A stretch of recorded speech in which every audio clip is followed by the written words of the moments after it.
Hello, I am Jordi Xuclà, Professor of International Relations at Abat Oliba University. I am going to present together with my colleague this paper. This investigation about trust has a regenerative vector of democracy in Europe. Introduction about this paper. Trust is a fundamental pillar sustaining democratic governance, rapidly becoming a decisive factor for resilience and legitimacy in Europe. In 2023, 32% of Europeans named rising distrust in democratic institutions as one of the democracy's most acute threats. The central research question is the following: how does institutional trust could function as a regenerative force for European democracy? About the methodology, the research employs a mixed methods design, analysis of qualitative sources, Eurobarometer, OSCE Trust Survey, Edelman Trust Barometer, and qualitative review, a scholarly and policy literature on trust, legitimacy, and participation with specific attention to the GovTech as a trust-building mechanism. About the hypotheses of this investigation, number one, institutional trust correlates positively with democratic vitality.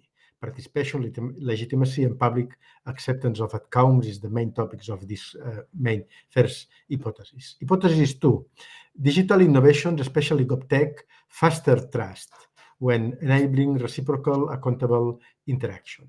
And hypothesis number three, divergent trust in the European Union versus national governments open both vulnerabilities and renewal opportunities. Hello, my name is Marta Pascal, professor in the Pompeu Fabra University.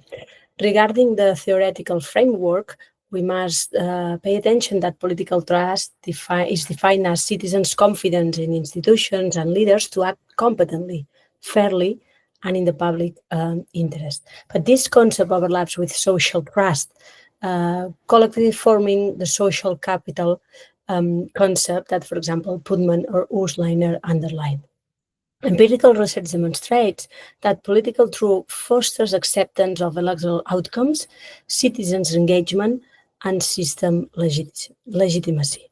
On the other hand, high institutional trust frequently emerges in societies with strong performers on transparency, fairness, and service delivery. Some authors, like Landemore or Bolian, regarded that deliberate participatory mechanisms and transparent, inclusive deliberation can actively cultivate trust. On the other hand, Fukuyama highlighted a strong culture of trust as a key to both prosperity and institutional stability. The challenge for government is to institutionalize transparency and voice within digital governance so that citizens experience not only efficiency, but also accountability and redress. The digital turn adds further complexity. Why? Because on the one hand, advances in e-government, open data, and GovTech can enhance the perception of more fairness and access, reinforcing in general trust. But on the other hand, digital transformation increases exposure to misinformation and algorithm manipulation, sometimes undermining this trust. If we look at comparative evidence on institutional trust in Europe, we can see some experiences. On the one hand, trust in the European Union, it's more than 51% of the Europeans that trust in general in the institutional structure of the European project. By contrast, only 36% trust their national governments, or even less, 33% trust in national parliaments.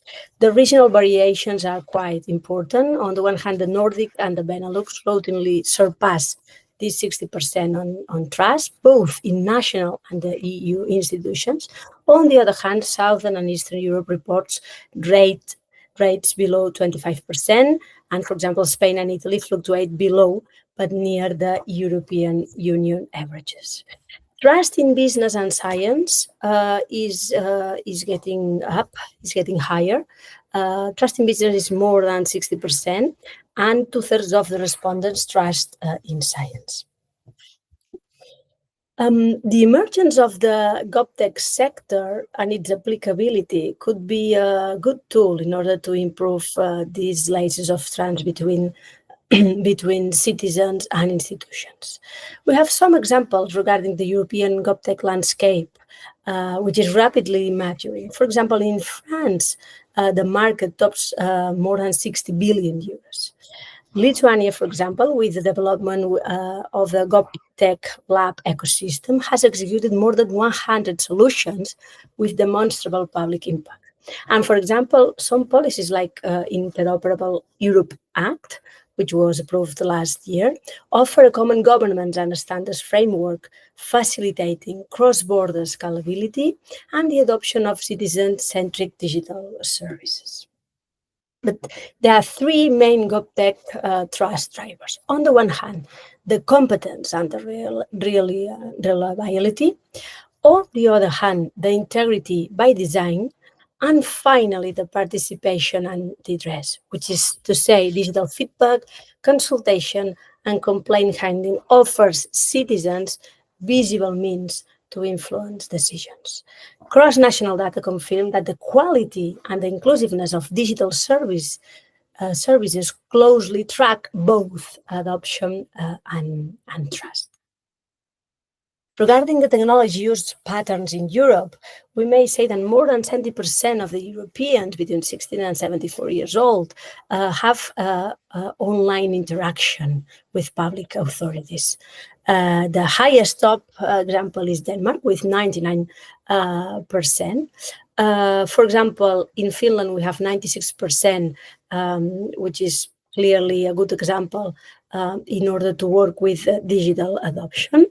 And for example, in the case of Netherlands, with 94% regarding strong digital services to the citizens. The political new consumptions are splitting up. In the Northwest, the traditional media is still dominating. In the Southeast of Europe, social media is gaining importance and now is prevailing as the way that Europeans consume political news. The trust in information sources is changing. Only 33% trust political information on social media, compared with a 56% for official European Union channels. OECD highlights that high digital literacy and usable services correlate with trust, while low digital inclusion even can worsen alienation and skepticism with digitized systems. Finally, and regarding to some conclusions and findings of our study. First of all, trust in European democracy is uneven and context-dependent. For example, Nordic and Benelux countries display high levels of institutional trust linked to good governance and service delivery, while Southern and Eastern European countries lag behind, reflecting persistent political instability and lower administrative capacities. Secondly, trust in supranational European Union institutions has increased, reaching nearly 51% of the population in 2024. This is the highest mark since 2007, while trust in national government remains significantly lower, nearly 36%, and even lower if we regard to national parliaments, with only 33%. On the other hand, public confidence is diversifying. For example, business and science sectors now command higher level of trust in Europe. For example, in case of business, is nearly 60%. And especially if we compare this to government and media, these marks are really increasing a lot.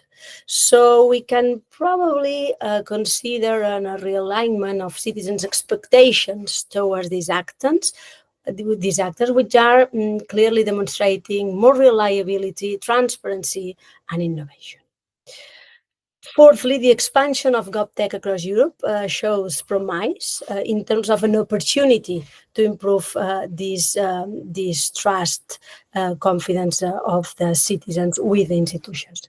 well-designed technological solutions, those that, for example, emphasize transparency, inclusiveness, and measurable public outcomes, can contribute positively to rebuild trust in democratic institutions. There's a long way to do, but the expectations are quite clear and good. Three main topics to conclude. Digital transformation is clearly necessary, but not sufficient. Genuine renewal depends on embedding participation, feedback, and accountability mechanisms into every layer of governance, especially digital channels. A strategic alignment is essential.